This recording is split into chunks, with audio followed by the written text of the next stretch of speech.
l'affaire avait secoué la France en 2013. Arrivé dans le Doubs avec sa famille en 2009, Leonarda Dibrani, 15 ans, monte dans le bus de son collège pour une sortie scolaire.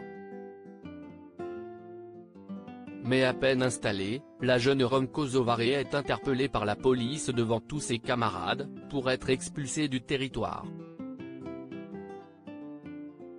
Son expulsion aurait pu ne pas s'ébruiter, faire à peine un titre dans la presse locale, mais c'était sans compter sur les enseignants du collège de la jeune fille.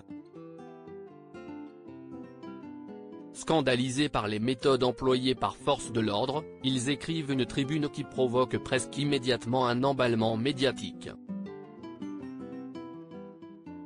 Des milliers de jeunes sortent dans la rue pour manifester contre l'expulsion de Leonarda, réclamant au passage la démission de Manuel Valls. Pour calmer la situation, François Hollande prend alors la parole publiquement. Si elle en fait la demande, compte tenu des circonstances, et qu'elle veut poursuivre sa scolarité en France, un accueil lui sera réservé et à elle seule, déclare-t-il devant les caméras.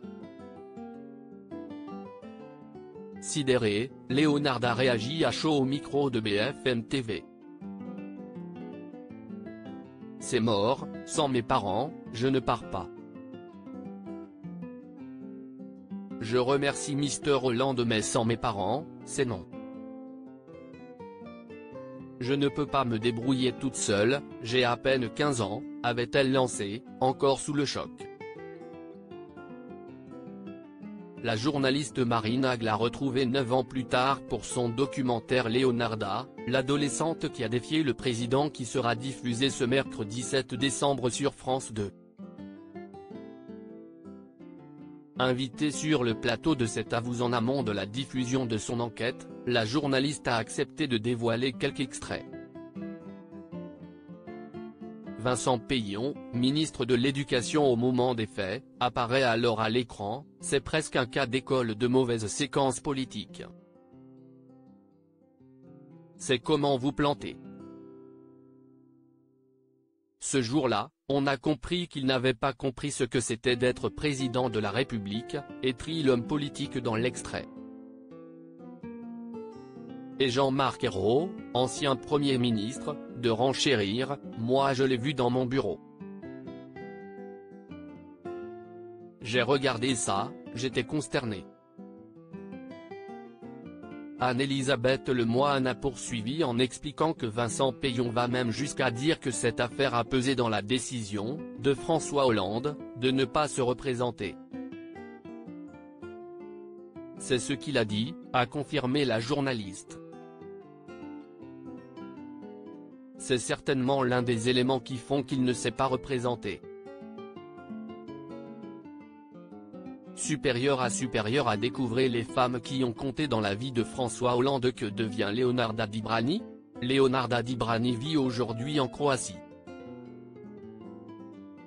Elle a rencontré là-bas son mari en 2016, comme avait indiqué son père, Rosar, au Huffington Post en octobre 2018.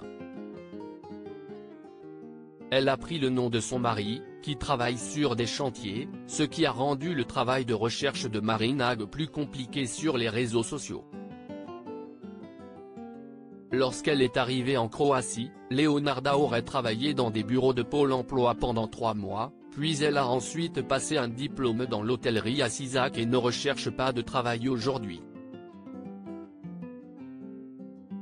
Confrontée à ces images datant de 2013 pour le documentaire, la jeune femme a déclaré « Je ne suis pas énervée contre la France, mais je suis déçue. On a quand même habité 5 ans là-bas avant d'être expulsé. Je suis déçue de François Hollande. Qu'un homme comme lui ait fait une telle chose, ça m'a déçu. » Crédit photo, Zuma Presse Best Image.